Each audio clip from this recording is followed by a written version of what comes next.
Shalom everyone. Welcome sa ating programa Sidlak sa Kamuturan. Ito po si Brother June Iana from Studying Ministry para po sa ating pagsasama sa ating nightly series tuwing alas 6 po ng gabi dito sa ating programa Sidlak sa Kamuturan. Live po ang ating pagsasama via Facebook streaming. Punta po tayo sa ating kalendaryo.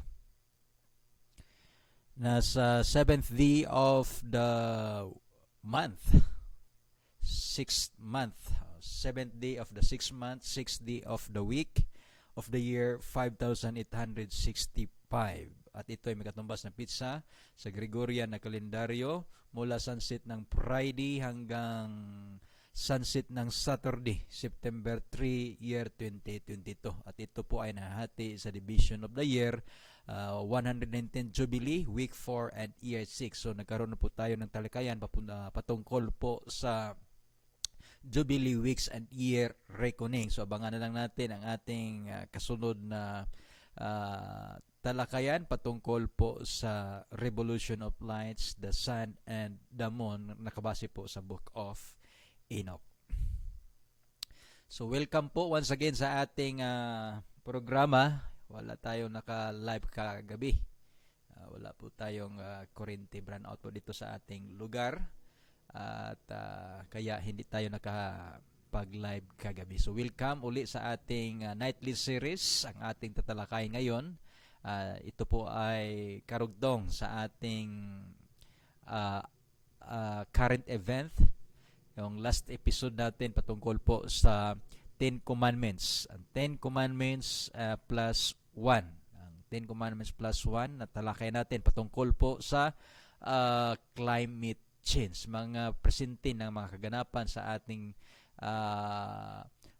panahon na mayroon pong tinatawag natin na prophetic fulfillment. Yan po ay nakabase sa Book of Revelation chapter 13. So ito po ang karugtong sa ating talakayan, One Mind. Part 1, Pope Francis prays UN Climate Summit will unite the human family. So yan po ang ating pag-usapan sa ating series ngayong gabi.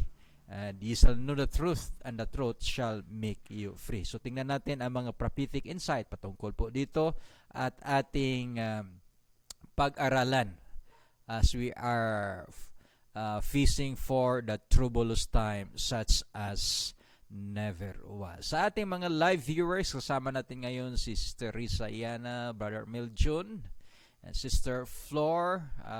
Sa lahat ng mga viewers offline at saka online viewers saang dako man sa mundo, tayo po ay nanalangin at ulit ating sasabihin ayon ni John the Beloved, I wish above all things that thou mayest prosper and be in health even as thy soul prospereth.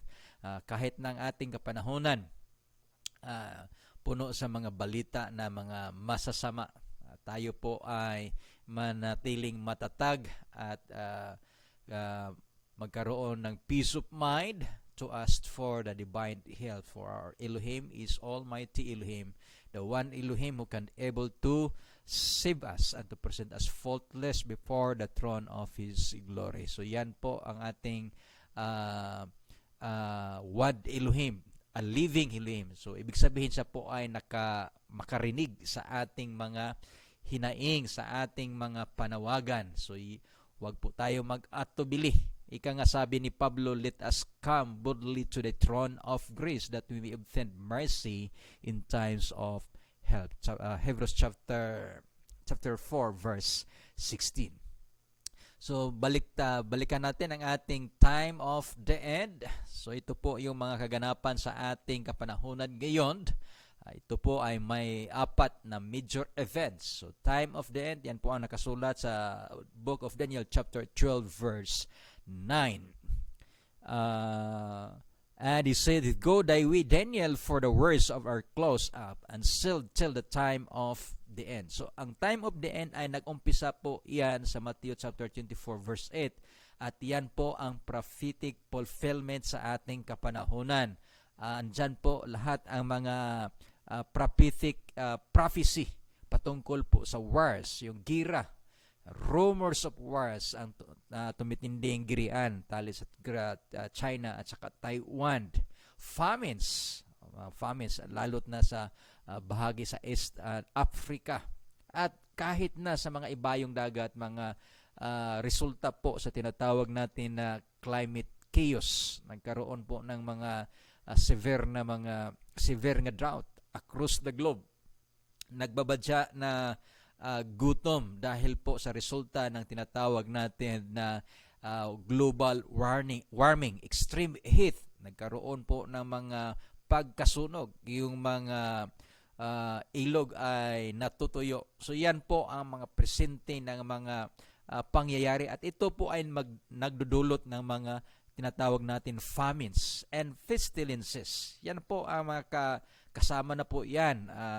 Kumbaga isang package. And earthquakes in diverse places. Yan po ang tinatawag na the beginning of sorrows. Itong lahat ng mga pangyayari sa atin ngayon. Sa buong mundo, ito ang tinatawag ni Apostol Mateo, the beginning of sorrows. We experience global yung crisis, yung pandemya. Tayo pa lang ay bago lang bangon mula sa pandemya. And now, nandyan naman yung mga crisis na sa ating buong mundo. Ibig sabihin, lahat ng pangyayari ito ay nasulat na po sa propesya. In advance was written for us to be ready and to be prepared. So ito po ang maganda sa propesya. Ika nga sabi sa sulat ni Juan Revelador sa Book of Revelation. Let us open our scriptures, ang ating words of inspiration. Sabi po dito sa sulat sa Pinadayag, Revelation chapter 1 verse 3, Blessed is he that readeth, and he that hear the words of the prophecy, and keep those things which are written therein, for the time is at hand. So yan po ang blessings, yan po ang panalangin sa tinatawag natin pag-aaral po sa propesiya. Hindi lang hanggang sa pag-aaral, kundi keep those things. Ibig sabihin ating ginagawa yung mga nakasulat dito para po tayo ay mahanda. Whether we like it or not, ating ulit-ulitin na ang lahat po ito ay mayroong katapusan. At yan po ay sinabi sa atin sa sulat ni Apostol Mateo sa Kapitulo 24, the whole chapter. Yan po ay patungkol sa 4 major events na mangyayari, at yan na po ay nag-umpisa sa beginning of sorrow sa Matthew chapter 24 verse 8, and following ang Matthew chapter 24, 14 and 15, the 3 angels' messages, the gospel of the kingdom shall be preached, na may kinalaman po sa 3 angels' messages, and the abomination that maketh desolate, prophesied by prophet Daniel. And Matthew chapter 24 verse 21, the troublous times such as never was. Yan po ay patungkol sa 7 last plague. And Matthew chapter 24 verse 30, the second coming. So yan po ang 4 na landmark major event sa tinatawag nating time of the end. Sa sulat ni Daniel, ni propeta Daniel, and he said, "Go thy way, Daniel, for the words are closed up and sealed till the time of the end." So pag-usapan natin ang isa sa mga tinatawag nating prophetic fulfillment. At yan po ang nilaman sa mga balita ngayon patungkol po sa Code Red. Naka-red alert na po ang tinatawag nating climate change. Ito po ay nagdala ng mga kalamidad, extreme weather, extreme tinatawag nating chaos. Climate chaos, nagdala po ng extreme weather condition, extreme heat and extreme cold. So yan po ang tinatawag natin na climate change. So ang Biblia nagsasabi po na patungkol po sa Babylon or confusion. So ito po ang nangyayari, kahit yung weather natin mayroon confusion, mayroong tinatawag nating climate chaos. Yan po ang mga laman sa mga balita ngayon, at makikita natin ang galawan sa mga tatlong mga prominente na mga world power and alliances na mabasa po natin sa Book of Revelation chapter 13. The first beast, the second beast, the first beast, and the lamb-like beast, and the image of the beast. Revelation chapter 13. At ito ang ating pag-uusapan, isa sa mga world news. Ayon po, ito po ay pinalabas noong August 31, 2022, 3 days ago. Pope Francis prays that the UN Climate Summit unites human family. So ito po ang kaniyang panawagan at ito po ang kaniyang dasal na ang darating na tinatawag nating summit, yung COP7 na gaganapin sa Egypt. Yan po ay makapagbigay ng pag-iisa sa tinatawag natin human family. So yan po ang kaniyang panawagan at tingnan natin yung prophetic insights o fulfillment patungkol po dito. So ganito po ang artikulo. Pope Francis said Wednesday that Mother Earth groans big as to stop abusing creation. So ito po yung emphasis niya dahil na sa tinatawag tumitindi na mga resulta ng tinatawag natin na global warming. So yung temperatura ay lalong tumataas at ito po ay nagresulta ng extreme weather condition, extreme heat and extreme cold. Mayroong tagtuyo, mayroon ding mga floods. So yun po ang tinatawag niya na the Mother Earth groans big as to stop abusing creation. So yan po ay mababasa natin. Saan ba yan natin mabasa? Destroying I think that is in the book of Revelation chapter 11. Na mayroon talagang gumagawa na yung mag-destroy ng ganito po ang pagbasa po sa kasulat po sa book of Revelation chapter 18. And the nations were angry, and the wrath is come, and the time of the dead that they should be judged, and that thou shouldest give reward unto the servant the prophets, and to the saints, and them that fear thy name, small and great, and shouldest destroy them which destroy the earth. So ibig sabihin, mga kapatid, mayroon talagang movement na naninira sa ating kalikasan. Shouldest destroy them, that is referring them, at alam natin kung sino to. Yan po ay tumutukoy sa second beast sa Revelation chapter 13. Ito po ang may kapangyarihan na gumagawa ng tinatawag nating miracles. And by these miracles,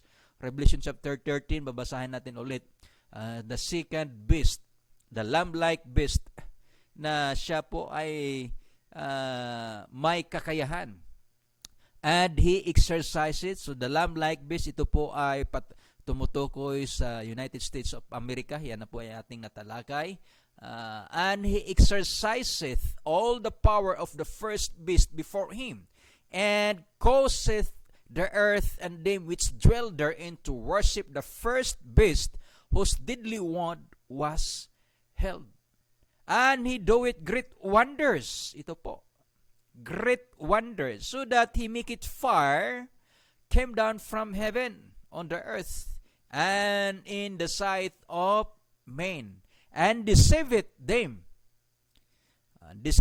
that dwell on the earth by means of those miracles which he had power to do in the sight of the beast.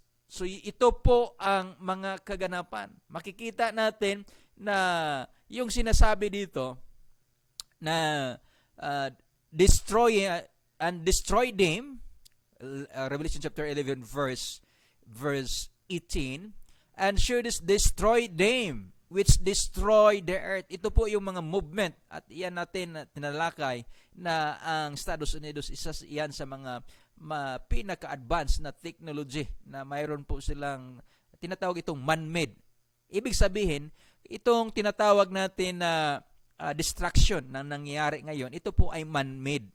Mayroon pong gumagawa, mayroon pong nasa likuran nito. At yan po ay ating mababasa sa biblical history patungkol po sa kasaysayan ni Job nang binigyan po ng power and authority si Satan to test kay Job. Yan po ay kanyang ginawa. Nagpaulan po na siya ng kalayo mula sa langit to devour his oxens and yung mga ari-arian ni Job, and the wind na yan po ay pumatay sa mga anak ni Job, lahat ng mga anak. So yan po ay kagagawa ni Satanas, and right now he is using the second beast, the lamb-like beast, to exercise those great miracles. Ito po ang kaniyang mga ginagamit. So ito po ang mga kaganapan ngayon na usap-usapan, nagiging sentro po sa usap-usapan sa buong mundo. Yan po ay ang climate change. Destroy them which destroy the earth. So ganito po ang panawagan po ng Vatican. Pope Francis said Wednesday that the Mother Earth groans and begs us to stop abusing creation. Following his weekly general audience at the Vatican, the Pontiff noted that September 1 will mark the World Day of Prayer for the Care of Creation, kicking off of a month-long season of creation culminating on October 4, the feast of St. Francis Assisi. The Pope went to express his hope that the call of listen to the voice of creation encourage in all a concrete commitment to care for common home. Kung familiar ka mo dito sa language, ito po ay patungkol sa Laudato Si, yung encyclical letter na sinulat po ng Papado. The common home. As he has done on other occasions, Francis blamed the destruction of the earth, excessive consumption, before proceeding to cover up the upcoming United Nations Climate Change Conference to be held from November 6 to 18, 2022 in Sharm el-Sheikh, Egypt. He also stated that humanity is experiencing twin crises in the form of global warming and biodiversity loss. So, yung pagkasira ng ating mga kalikasan. So, while mayroong mga calamities na nangyari na pumatay po ng mga kumitil po ng maraming buhay at nagsira po ng mga ari-arian. At the same time, ang atong mga natural resources po natin ay nawawasak. So, iyan po ang kaniyang panawagan. At ito po ang laman sa mga balita lokal at saka international patungkol po sa tinatawag natin na climate change. So, ito po ang mga aktivista na nawagan ng one planet. So, magkaisa. So yan po ang mga prophetic fulfillment, sabi sa ating mababasa sa Biblia, one mind. So yan po, yung climate change has become an emergency that is no longer on the margins of society, he asserted. Instead, it has taken center stage, reshaping not only industrial and agricultural system but also negatively affecting the global human family. So ito po yung focus niya, na ito po ay direkta naka-epekto po sa human family, especially the poor and those who live in the economic peripheries of our world. Caring of our common home is not simply an utilitarian endeavor, but a moral obligation of all men and women at children of Elohim, he declared. So ito po nating ulit-ulit po sa kaniyang mga panawagan, ito pong tinatawag natin na moral obligation. Pag magsasabi tayo ng moral obligation, yan po ay tumutukoy sa tinatawag natin na the Ten Commandments. Yan po ang tinatawag niya moral obligation. Kung napansin natin at ang ating balikan tanaw yung kaniyang accession na nangyari po noong July 8, patungkol po sa urgent na panawagan sa patungkol po sa yung uh, climate change na pag-access po ng Vatican sa UN. So, ito po ang unang mga galawan na mga primary actors. Ito pong mga actors na mababasa natin sa Revelation chapter 13. The first beast, yan po ay tumutukoy sa tinatawag natin na the Vatican City. So, yan na po ating natalakay. Ang ibig sabihin ng beast, that is world power. So, mayroong impluensya po ang Vatican until now, the smallest nation, but the most rich, isa sa mga tinatawag natin na makapangyarihan na nation sa buong mundo. Pope Francis praised the UN Climate Summit unites the human family. So ito po yung panawagan ng the first beast.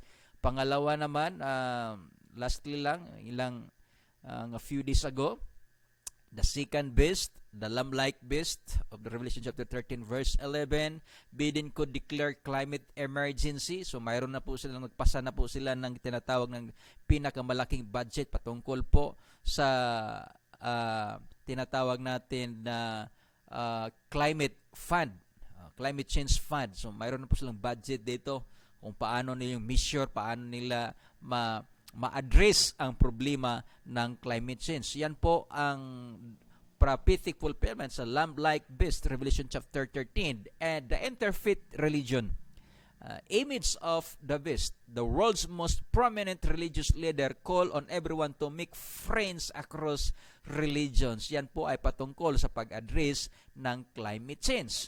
So nakita na natin yung mga three main characters na andyan po sa book of Revelation.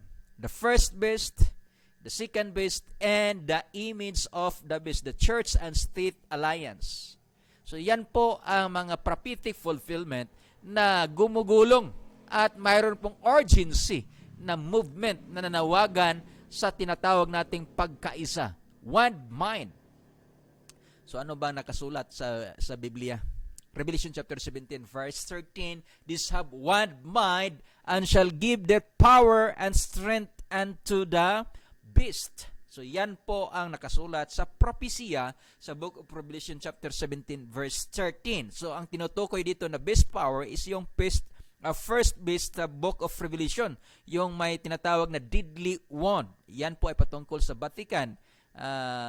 Yan po ay nating natalakay bakit siya po yung tinatawag na first beast na may sugat na ikamatay at nabuhay. Yan po ay patungkol sa Papal Supremacy 1 na nahinto po kanyang temporary, ang iyang temporal state power nahinto po sa taong 1789.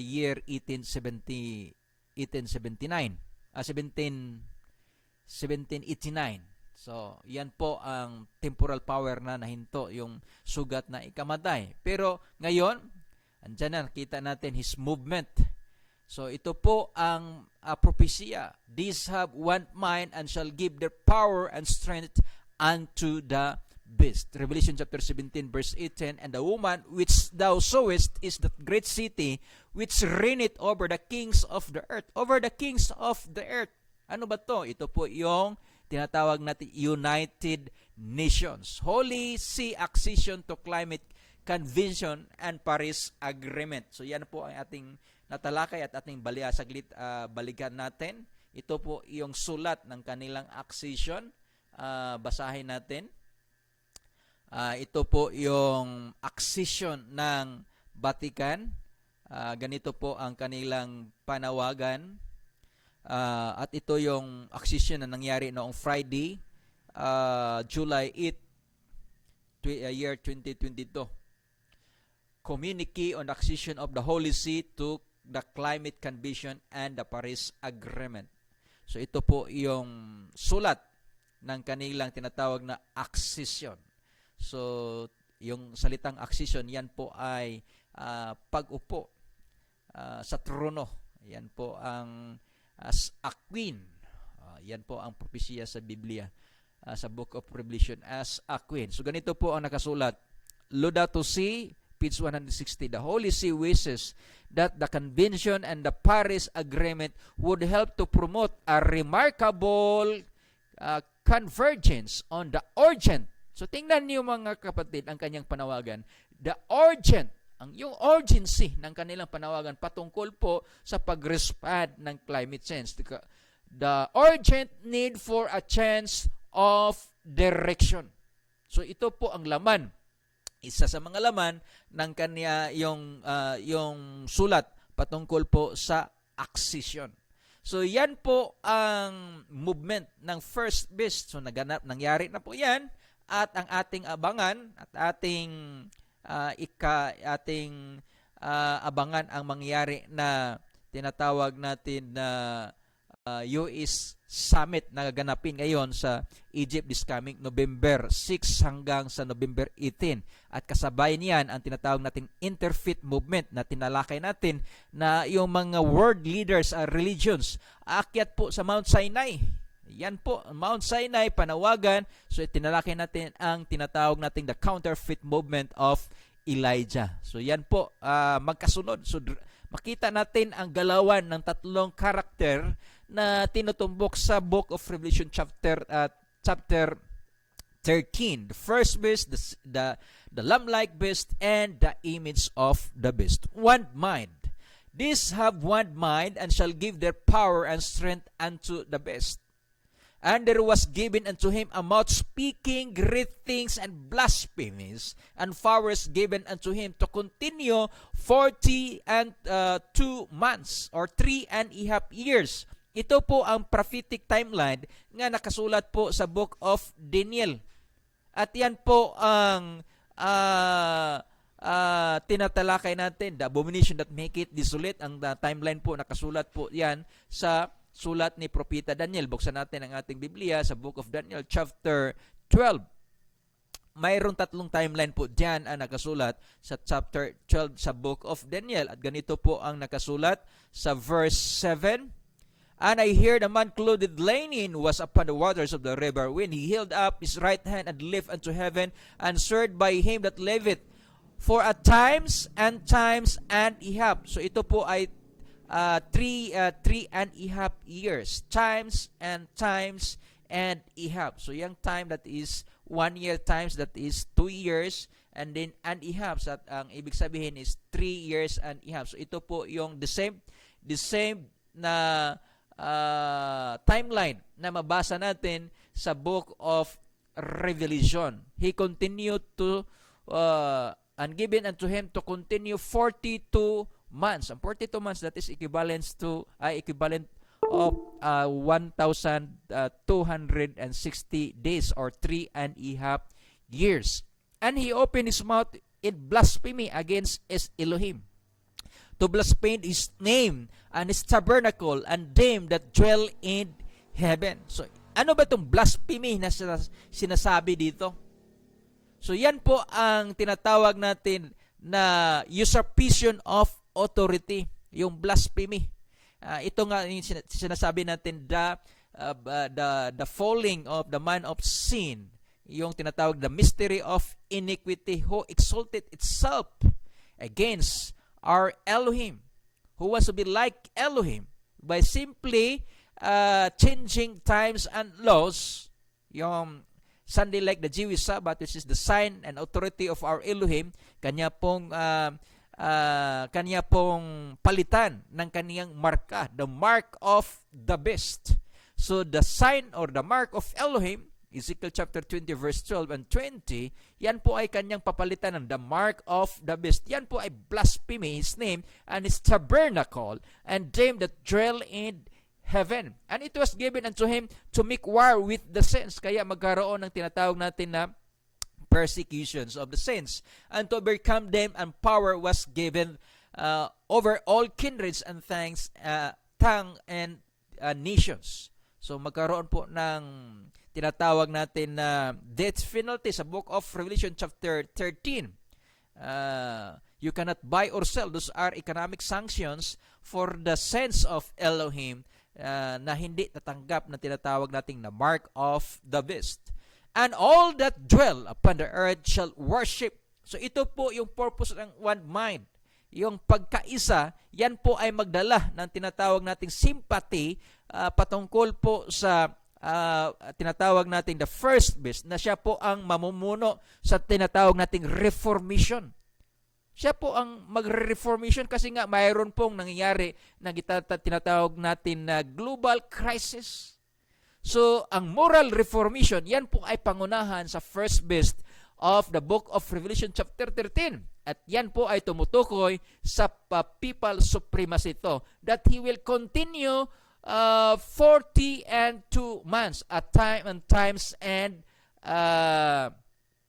an ihap of a times. Yan po ang prophetic fulfillment sa book of Daniel and book of Revelation. So patuloy po natin. By the way, live po ang ating pagsasama. Kasama natin ngayon si Cheese Paigna, Anabel General, and Pearl Aldinti. So salamat sa inyong panonood at sa lahat po ng ating mga offline viewers. Patuloy po kayo sumabaybay sa ating mga updates dito po sa ating programa tuwing alas 6 po ng gabi sa Stiding Ministry. So patuloy natin. A Global Weekly Non-Carbon Day of Rest. So yan po ang natalakay natin. Ito po ang panawagan ng tinatawag natin yung mga interfaith movement, yung mga alliance po ng mga religions, world leaders, base po sa kanilang pag-aaral. Emissions are down 30% over the Sabbath.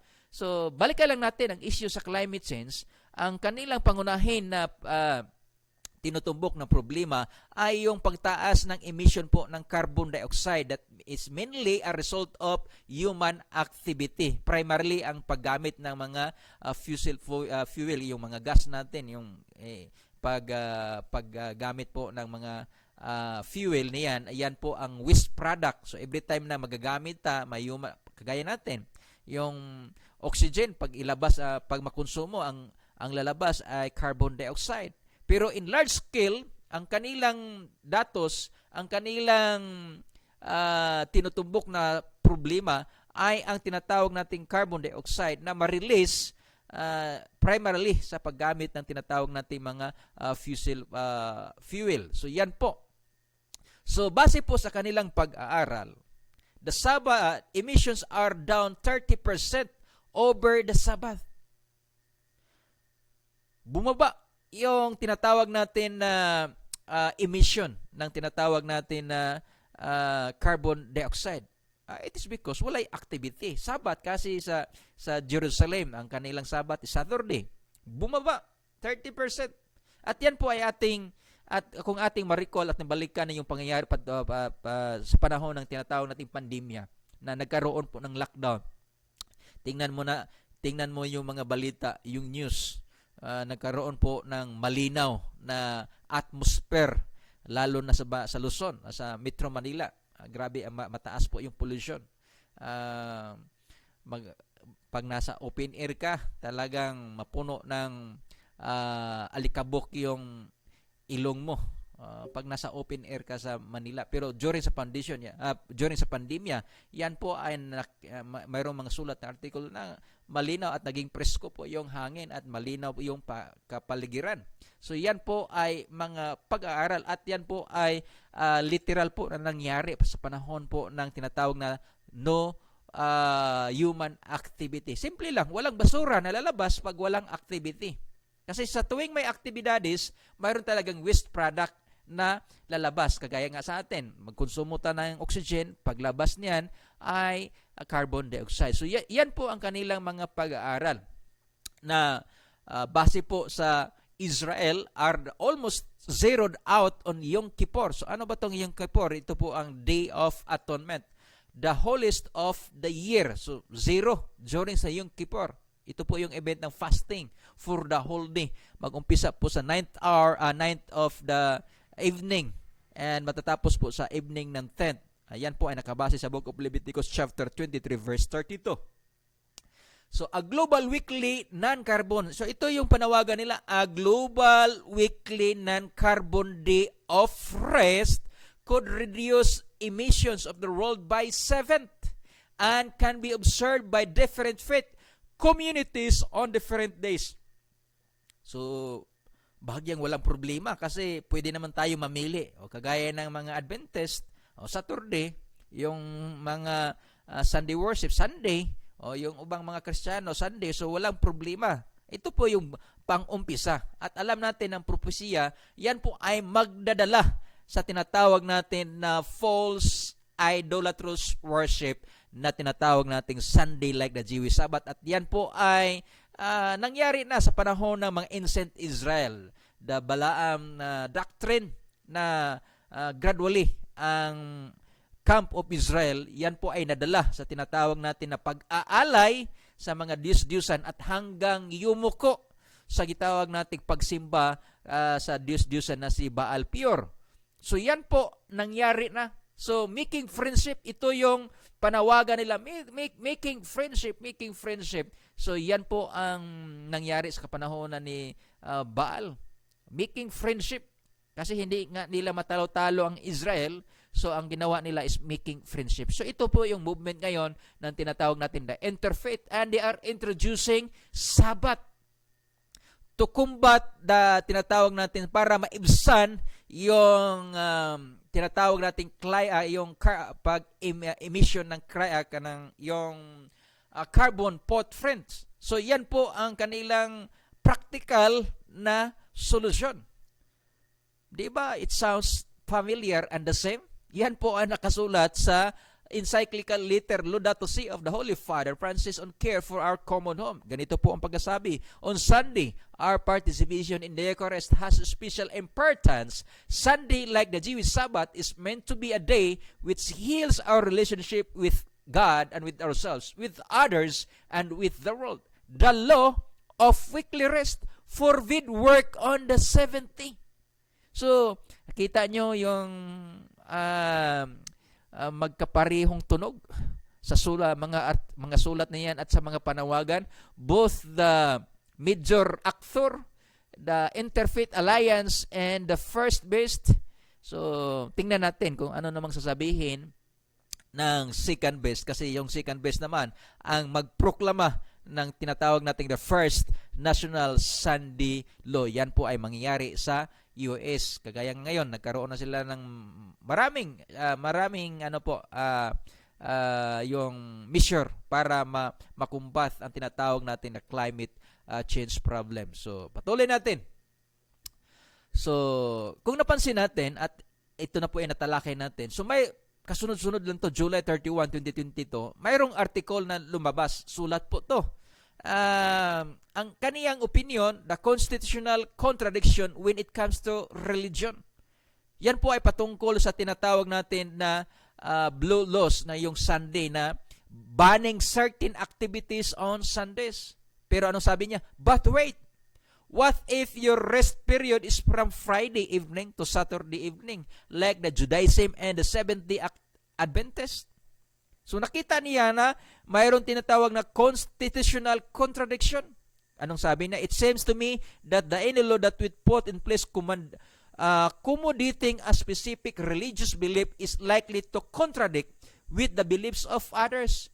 So yan po, we would have thought this was a clear First Amendment issue. Ano ba yung First Amendment?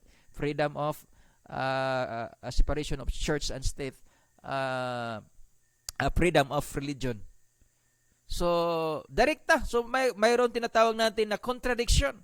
Kung yan po, maggawa ng Sunday Bill, kagaya na nangyari sa 1888 sa panahon po ni Constantino, nagkaroon din ng Sunday Law. So, magkaroon ng tinatawag natin na contradiction. Magkaroon po ng instead na ma-unite, magkaroon po ng mga division, kagaya na nangyari sa taong 1888. So, balikan nyo yung history sa 1888 nang ipinasa po yung Sunday Rest Bill. May strong opposition po sa dalawang primary na mga aktibo na nag-oppose, ang Seventh-day Adventist at saka Seventh-day Baptist. So, lalo na ngayon, maraming mga Saturday keeper, hindi lang naman hindi lang naman ang Israel, hindi lang naman ang tinatawag natin mga Seventh-day Adventist, marami pang mga Saturday keepers, at yan po ay lalong lumalaki yung mga tinatawag nating members sa Saturday keepers kasi po yan ay mababasa talaga na seventh day at ang paniwala ng buong mundo na ang seventh day ay Saturday. So at alam na natin at diniscuss po bakit nagkaganon. So here comes the solution. Yung solution ng problema na ito. Sunday, like the Jewish Sabbath, is meant to be the day which heals our relationship and God's and with ourselves and with others and with the world. The law of weekly rest forbid works on the seventh day. This is the tinatawag natin na propesya ni Daniel. Destroy wonderfully, and his power shall be mighty, shall destroy wonderfully, and shall prosper the mighty and the holy people. Bakit? By peace he shall destroy many, and through his policy shall cause crop to prosper. Ano bang ibig sabihin ng salitang policy? Basahin natin yung iyang kaniyang strong concordance sa Hebrew concordance po ng Daniel chapter 8. So tingnan natin anong ibig sabihin ng salitang policy na nakasulat po sa Daniel chapter 8. Ganito po ang kaniyang strong concordance sa patungkol po sa salitang policy na nakasulat po dyan sa Daniel chapter 8 verse 25. And through his policy also he shall cause crop to prosper. Yan po. Ano ba yung ibig sabihin ng salitang policy? So click natin. It's 79:22. So gan po ang kanyang strong concordance. 879:19 galing sa salitang 879:19 means intelligence,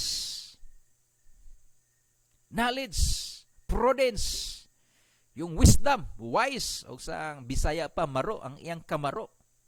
O sa magbinisaya ba na ang iyang kamaro. So intelligence, pinagi sa kanyang sa pamagitan ng kanyang karunungan. Ganito po ang sabi ni Propeta Daniel, his policy also shall he cause crop to prosper in his hand, and he shall magnify. Magnify. Kailan ba siya nag-magnify? Yan po ay mababasa natin sa Book of Revelation chapter 18. Ganito po ang ganito po nakasulat sa chapter 18 verse 7. How much he hath glorified herself and lived deliciously. So glorified herself, magnify. So much torment and sorrow give her, for he saith in her heart, I sit as a queen. This is the term accession na ating tinalakay. And I'm no widow, and shall see no sorrow. No sorrow, that is prosperity, peace, and safety. So paano ba? Paano niya ito gagawin? Sa kaniyang karunungan, that is the wisdom of the serpent. Paano ba niya ito gagawin na magkaroon po ng unity? Ang kanyang panawagan, anong panawagan sa ating talakayan? Na magkaroon po ng pagkakaisa ang human family sa darating na gaganapin na summit this coming November. November 6 hanggang 18 po. Yan po gaganapin sa Egypt. The redemption, tinatawag nila ng the redemption of climate justice. So yan. So dahil sa kanyang karunungan. Ano ba yung karunungan? Mayroon po siyang device na ginawa at ito po ay patungkol sa kanyang kalendaryo. So ating balikan na kahit po tayo ay magkaiba-iba po yung religion natin, pero mayroon po tayong isang pinanghawakan na galing po sa tinatawag nating the little horn. We have something in common. Ano ba yung common natin? That is the calendar. Even the communist country, they have the calendars, the Gregorian calendars. Even the atheist, the Muslim, the Judaism, the whole world, mayroon pong one in common. Yan po ang kalendaryo na gawa ng Vatican. 1582, Pope Gregory XIII introduced to us the Gregorian calendar. At gradually ito po ay dahan-dahan. Parang ahas na nakapasok without notice. Ang kaniyang binom po ay nakapunta na sa ating isipan, and we are drunken by the wine of the Babylon through his man-made calendar. Ito po ang nagdikta sa atin. Biruin mo, magkaiba yung religion natin, pero yung ating ginagamit na na kalendaryo ay isa galing sa kanya. We have the religious calendar and the ISO or the state calendar. Ito po ay ginagamit sa labor code, yung ISO calendar. Both calendars are origin from Gregorian calendar. So yan po ating pagbulay-bulayan ang katotohanan. Now, we have different religions. We have different faith, but we have one in common, the Roman Gregorian calendar. Siya po ang nagdikta ngayon kung kailan po tayo magsisimba, Saturday ba or Sunday, o kailan tayo magtrabaho sa isang linggo. Yan po sa pamagitan ng kanyang kalendaryo. Through his policy, yung kanyang pagkamaro, sa iyang pagka-wise, through his knowledge, he shall cause corrupt to prosper in his hand and shall magnify himself. So dahil po dito ay mayunite niya ang buong mundo. Saan tayo dadalhin? Sunday like the Jewish Sabbath. At kailan po na mangyari ng Sunday magiging Jewish Sabbath? Pag yung first day, which is Sunday, will be put in the place of the seventh day. And that will become Sunday like the Jewish Sabbath. The weekly rest forbid works on the seventh day. So ang Judaism, walang problema. Kasi ang Sunday nasa ikapito na. Sunday lang ang pangalan. Yung mga Sunday worshiper, wala ding problema kahit nasa ikapito. Kay ang ngalan is Sunday. Yung mga atheist, ulitin na natin, yung mga communist country, even ang Muslim country, they use the ISO calendar. We have one thing in common, and that is the Gregorian calendar.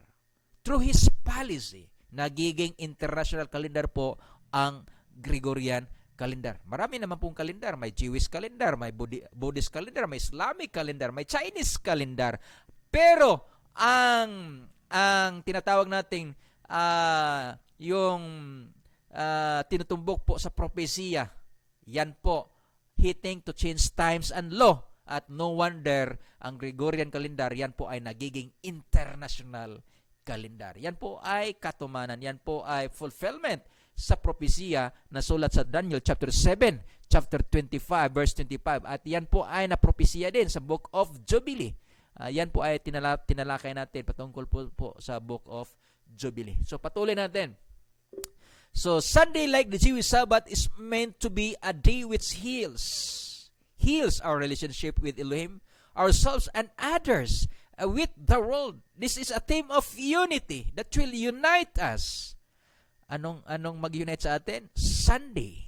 Yung barrier na nangyari ngayon, yung mga tinatawag natin na it seems to be conflict, magkaroon po ng amendment crisis or yung religious crisis, hindi po yan mangyayari dahil po sa kaniyang wisdom, the wisdom of the serpent. Sunday like the Jewish Sabbath, Satan's device perfected. At ito po ay isang malaking panglilinlang, having a form of godliness but denying the power thereof, from such turn away. Bakit po? Godliness, kasi sila po ay nangunguna ngayon sa tinatawag natin na reformation. Anong klaseng reformation? The Ten Commandments, the moral commandment. Yung interfaith, kaya nga sila akyat sa Mount Sinai. That is, balik-tanaw po sa pagbigay po ng commandment, at yan po nakapaloob po sa tinatawag nating moral commandment, ang Sabat, na yan po ang kanilang sinasakyan ngayon as a primary solution to combat climate change, para po maibsan ang tinatawag natin na pag-emit po ng tinatawag nating carbon dioxide, greenhouse gases, at ang primary dyan, ang tinatawag nating carbon dioxide, na may sanhi, ang siyang sanhi ayon sa kanilang pag-aaral, ayon po sa mga expert, ay sanhi sa tinatawag nating global warming. So, pero ang Biblia nagsasabi, yan po ay isang deception sa Book of Revelation chapter 13. And no marvel, for Satan himself is transformed into an angel of light. So magkaroon po ng reformation, and Satan himself is transformed into an angel of light. Siya po ang manguna. And He will introduce the whole world sa tinatawag nating Sunday like the Jewish Sabbath. This will unite. Yung mayroon pong tinatawag nating wall of partition dahil sa tinatawag nating mga religious beliefs. Dahil po sa kaniyang wisdom, the wisdom of the serpent, the whole world will be united in favor to receive the mark of the beast. Instead na yung marka po ng Elohim ng ating tatanggapin is to enter into His Sabbaths. Ang tatanggapin sa buong mundo ay ang mark of the beast. Bakit? Kasi po under the plea of goodness. Goodness ba? Weekly Sabbath? Yes. In the form of godliness. Kasi moral reformation, acknowledging the creatorship of our Elohim who created heaven and earth. But remember, my friend, this is a big deception. Strong delusion. Ika nga sabi ni Apostol Pablo sa sinulat sa balikan natin ang 2 Timothy. Strong delusion. Sabi ni sulat ni Pablo sa kang Timothy chapter 3 verse, is that chapter 3?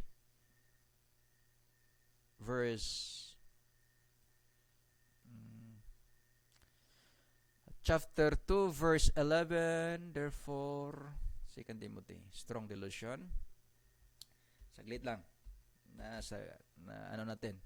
So ito po ay isang malaking deception na mangyayari sa ating kapanahunan. Yan po ay patungkol sa tinatawag natin na strong delusion. Na sabi ni Pablo, sulat po niya sa mga taga Thessalonians. Ganito po ang pagkasulat. And for this Elohim shall send them a strong delusion that they should believe a lie. Atrasan natin. Whose coming is after the working of Satan. Ano yung working of Satan? Like an angel. He will lead the reformation with all power and signs and lying wonders, and with all deceivableness of unrighteousness, and in them that perish, because they receive not the love of the truth. What is the truth? It is the word of Elohim. Sanctify them to the truth. Their word is truth. John 17:17. That they might be saved. And for this cause, Elohim shall send them strong delusion, that they should believe a lie. Instead, the mark of Elohim, the signs of Elohim, His Sabbaths. Anong tatanggapin ng tao? Si Barnabas. Sino ba yun si Barnabas? Yung pagpako po ng ating Misaya. Pinapili yung mga tao. Ang kanilang pinili is si Barnabas. Ang pipiliin ng sanlibutan, and all that dwell upon the earth shall worship Him. Ang pipiliin po ay ang mark of the beast. Yan po ang tinatawag nating wonderful destruction. Yan po ang tinatawag natin na by peace He shall destroy many. Through His policy, to His wisdom, by peace He shall destroy many. Sino ba yung kaniyang dudurugin? Yan po ang mighty and the holy people. Ayon po sa nakasulat sa book of Daniel chapter 8 verse 24. The mighty and the holy shall destroy wonderfully, and he will cause to prosper and magnify himself, and by peace. Basahin natin sa Daniel para mas malaki po yung mga niya. Daniel chapter 8 verse 25. By peace. Ibig sabihin na ang Sunday like the Jewish Sabbath, that is a peace, that is a law of peace and prosperity. Unity. To combat ang anong front po? Ang climate change. By peace, He shall destroy many. Through His policy, He shall cause corrupt to prosper. At ito na po ang nangyayari sa ating kapanahonan. The emerging movement towards papunta sa direksyon sa tinatawag nating the mark of the beast, Sunday like the Jewish Sabbath. So Sunday like the Jewish Sabbath is ating ulitin, ito ay form of godliness but denying. Kasi yung sa Elohim, yung marka niya, ito po ang acknowledgement para po tayo ay magiging banal. But through this false and counterfeit Sabbath will lead us to destruction. Bakit? Ito po ay mark of the beast, mark of the mystery of iniquity, who exalted itself against the knowledge of Elohim, who wants to be like Elohim.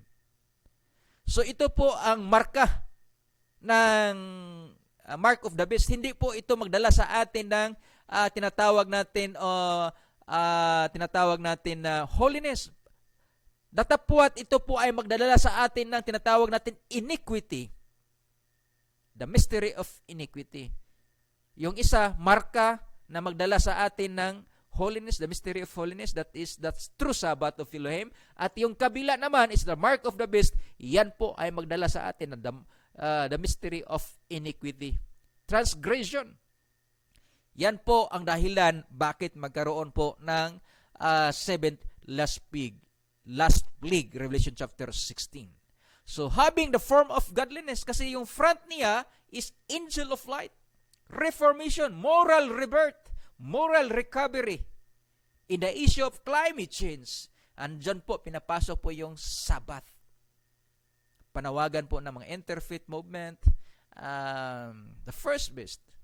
Matagal na po kanyang introduce ang Laudato Si. At yan po ay napublish. At ang kanyang address po sa US Congress noong 2015. At ito po dito lang po sa ating kapanahonan ngayon, year 2022, na mas makikita natin yung galawan, yung movement ng three principal actor sa book of Revelation chapter 13, the first beast, the lamb-like beast, and the image of the beast, the United Nations and the World Council of Churches Alliance. Yan po ang mga aktibo na mga pangyayari sa ating kapanahonan. At ang ating panawagan at ating ulit-ulitin, ang sabi po sa sulat sa book of Revelation chapter 18 verse 4, "And I heard another voice from heaven saying, Come out of here, my people." Come out. Lumabas po tayo. Kailan? Kailan po tayo lalabas? Tingnan natin ang sabi sa Biblia kung kailan tayo lalabas.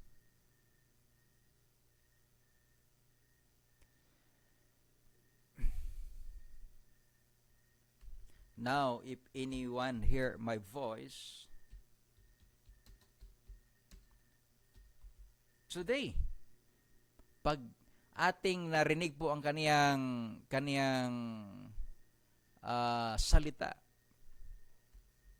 this is the high time, mga kapatid, na tayo po ay lumabas sa wine of Babylon. Revelation chapter 3 verse 20, "Behold, I stand at the door and knock, if any man hear my voice." So yan po ang nakasulat sa book of Revelation chapter 3 verse 20, "Behold, I stand at the door and knock, if any man hear my voice and open the door, I will come, I will sup with him and with me." Parang iba yung ating na-click.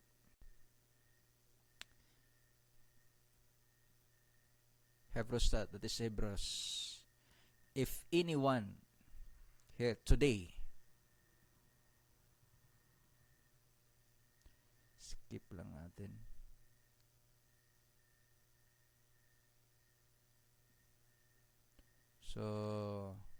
So ngayon, pag marinig natin ang kaniyang salita, ito na po ang kapanahonan na lumabas tayo sa wine of Babylon. The wine of Babylon. Bakit? Anong sabi po sa book of Revelation? "And I heard another voice from heaven saying, Come out of here, my people, that they be not partakers of her sins, and that they receive not her plagues." So yan po ang panawagan. Lumabas po tayo sa wine of Babylon, at yan po ay nasamari sa kaniyang device, the man-made calendar, which yan po ay patungkol po sa Sunday like the Jewish Sabbath. So lumabas po tayo. Hindi natin tanggapin ang mark of the beast. Kung ang the alliances of the three beast power na nabanggit po sa Revelation 13, yan po ay nanawagan ng pagkakaisa. So tayo naman po ngayon ay magkakaisa. Sabi ni Pablo sa taga-Ephesus, chapter 4 verse 13, till we come in the unity of faith. Sa kanila is unity in diversity. Kahit magkaiba yung paniniwala, magkaisa. Pero sa Biblia, iba po. Unity of faith and the knowledge of the Son of Elohim, unto perfect man, unto the measure of the stature of the fullness of Hamasaya. That is the mystery of holiness. Na ibig sabihin na yung the Son of Messiah, nang siya po ay natao, mayroon po siyang sinful flesh, pero hindi po siya nagkasala. Perfect man. So yan po ang ating alamin. At yan po ay tinalakay natin. At yan po ay mag-umpisa sa pagpasok sa kanyang kapahingan. Para tayo magiging banal, dapat tayong papasok sa kanyang sabat. Kasi there is no way nga tayo po ay magiging banal, magiging sanctified. Ibig sabihin, perfect man. And that is through the tinatawag nating agreement. Oo nga, ano na po, tayong lahat ay nagkaroon po ng atoning sacrifice sa cross. Pero hindi lang po doon natapos. Kasi kailangan natin magdesisyon. Yan po ay natalakay natin patungkol po sa grace. Ang grasya, yung sa cross, para po sa lahat yan. Para po tayo magising, magkaroon po ng maka-exercise po sa ating freedom of choice. Pero kailangan nating mamili. At ang ating pagpili, yan ay ating patutuhanan sa pagpasok sa kaniyang kapahingan. The sign of Elohim, the mark of Elohim, ang kaniyang sabat. So kailangan natin magdesisyon. So yan po ang controversy between the mark of the beast and the signs and the mark or the mark of Elohim. So yan po ang connection. Bakit malaking usapin po ito? Bakit magiging global issue ang patungkol po sa fourth commandment, keeping the Sabbath. So yan po ang ating panawagan till we all come in the unity of faith. What is faith? Faith is coming from hearing and hearing from the word of Elohim. Romans chapter 10 verse, is that Romans chapter 10 verse 17 kung hindi tayo nagkamali? Basahin natin. Anyway, patapos na tayo sa ating talakayan ngayong gabi. At kung mayroon kayong katanungan, maaari lang na kayo ay magkomento o just notify us. Tayo po ay bukas at tayo po ay isang malaking pribileyo po ang magbigay po ng mga kasagutan sa inyong mga katanungan. Just notify us ahead. If you want Bible study series, then we will arrange by the grace of Elohim. Romans chapter 10 verse 17. So then faith cometh by hearing and hearing by the word of Elohim. Hindi po yung salita ng serpente. Anong salita ng serpente? That is sin. Sin is the transgression of the law. And the law that is the word. So ang sa serpente is sin. You shall not surely die. So against the law, against the word of Elohim. Faith is coming by hearing and hearing by the word of Elohim. So whatsoever is not of faith, that is sin. Sabi ni Pablo sa book of Romans chapter 14. Is that 14? Whatsoever is not of faith is sin. Ayan. 14 verse 23. And he that doubteth is the damned if he eat because not of faith. So lahat na dili sa ayon sa pamagitan o sa salita ng Elohim. For whatsoever is not of faith is sin. So yan po ang ating panawagan. Let us be united. Saan po tayo magkaisa? Unity of faith and of the knowledge of the Son of Elohim. That is the mystery of holiness. Na tayo po ay magiging perfect man, and to the measure of the stature of the fullness of Hamasaya, who being who took in the form of man, and he become obedient in even the death of the cross. Perfect obedience. Ang ating Messiah, mayroon po siyang sinful flesh pero hindi po siya nagkasala. So yan po ang ating pagbulay-bulayan. At yan po ang ating panawagan na tayo po ay magkaisa. Magkaisa po tayo ayon sa salita ng ating Elohim. Hindi po ayon sa mga heresy, mga man-made and false doctrine, the wine of Babylon, na siya pong lumasing sa buong mundo. Yan po ang propesya sa Book of Revelation. For he make the whole world drunk of the wine of Babylon. Basahin natin ang Revelation chapter 13, 14. Ganito po ang pagkasabi sa 14 verse 8. And there followed another angel saying, Babylon is fallen, that great city, because she made all nations drink of the wine of the wrath of her fornication. Ibig sabihin, ang buong mundo nakainom. Ano ba ang pinainom niya? The primary doctrine na kanyang pinainom ay ang kanyang kalendaryo. He think to change times and laws. Kahit anong reliyon mo, kahit anong paniniwala mo sa buhay, atheist, communist, anong sikta ka man sa mundo ngayon, sa society, ano ang estado mo. Lahat po tayo ay gumagamit sa isang kalendaryo, the wine of Babylon, that is the Gregorian calendar, who become religious and international calendar. So, because she made all nations drink of the wine. So, dahil nalasing na tayo, yan po ay magresulta ng tinatawag natin na false worship, receiving the mark of the beast. So, yan po ang ating talakayan. Kung mayroon kayong katanungan, just comment down below, or kung mas gusto po niyo ng Bible study, bukas po tayo sa ganong mga arrangement. Just notify us ahead.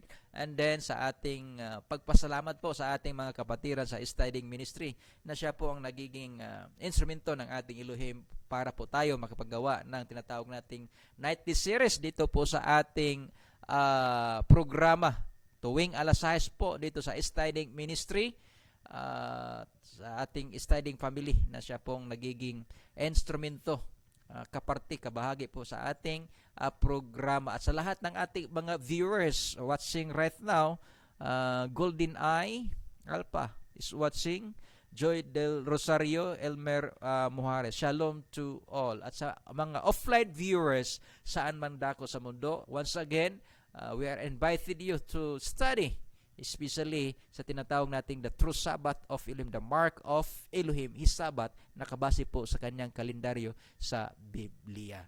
At sa ating mga nagkokomento, tayo po ay bukas na sa inyong mga katanungan. Just notify us ahead kung gusto niyo mag-cross-examine po patungkol sa ating mga talakayan, sa ating paniniwala, lalo't na patungkol sa fourth commandment, the first commandment, and the third commandment. The first commandment, that there is only one Elohim, the sacred name of the Father, and the Sabbath, the fourth commandment. So yan po ang mga major ng ating advocacy dito po sa Studying Ministry. So sa muli, salamat po sa inyong panonood. Please like and share sa ating Facebook and sa YouTube channel. So ang ating YouTube, mga kapatid, ating binago, ginawa nating 7 Studying Ministry sa kadilahanan na hindi po direkta. Pag isulat natin yung studying, dadaan po sa ibang account ng studying. So kaya po binago natin ng 7 Studying Ministry. So just type 7 Studying Ministry. Hindi pa natin nabago yung ano natin. So that is 7 Studying Ministry, para po sa ating mga uploads series, para po sa mga updates. Just support our Studying Ministry. Ito po isang pamamaraan para mas mahikayat pa natin at marami pa ang makaalam sa ating advocacy patungkol po sa tinatawag nating the mark of the beast and the mark of Elohim. Salamat sa muli sa inyong pagsuporta, sa inyong panonood. At sa huli, tayo po ay magsasabi, prepare to meet thy Elohim. Panganda migalang mga igsoon sa pag-atubang sa atong Elohim. Praise ye Yah. Bye-bye and shalom.